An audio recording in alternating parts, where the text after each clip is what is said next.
Well, I must tell you that, as you said very clearly, that the rate of executions in Iran has never been so high, and the reality is that the regime has never been so weak as it is today, the Iranian regime.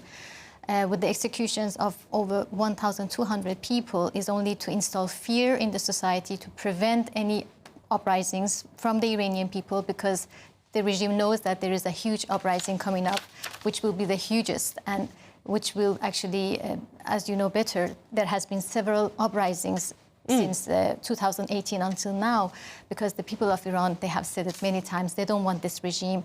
But right now, what we are very afraid of is, or we are alerting the world about, is a silent massacre, because the Iranian regime has said it. The Fars news agency affiliated with the IRGC stated in their media in July that they are going to repeat another massacre, and they phrased the 1988 massacre, which was, 30,000 political prisoners who were executed. 90% of them were affiliated with the People's Mujahideen organization, which is the main and the largest opposition movement in Iran. And right now, 17 of these, 17 of the bravest of our people, the elite, they are young. Some of them are even younger than my age.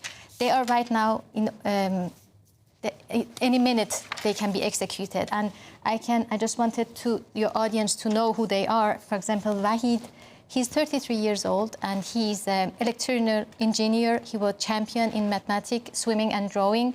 We have Mohammad Jawad, who is 24 years old, coach and boxing champion.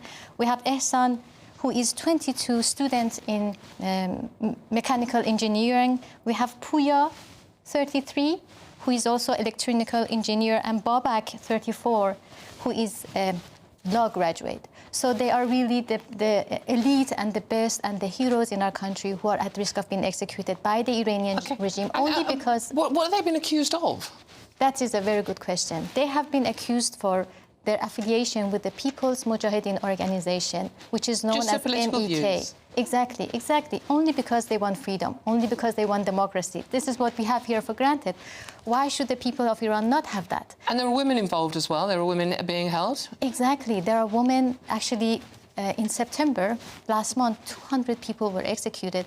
Many of them were women. And right now we have Maryam Akbari Munfared, who has been in prison for 16 years without one single day off, just because she wanted justice for her siblings, who were also PMOI members. And just because of that, she is in prison. And many, many more who are like Maryam in prison. So, صفورا,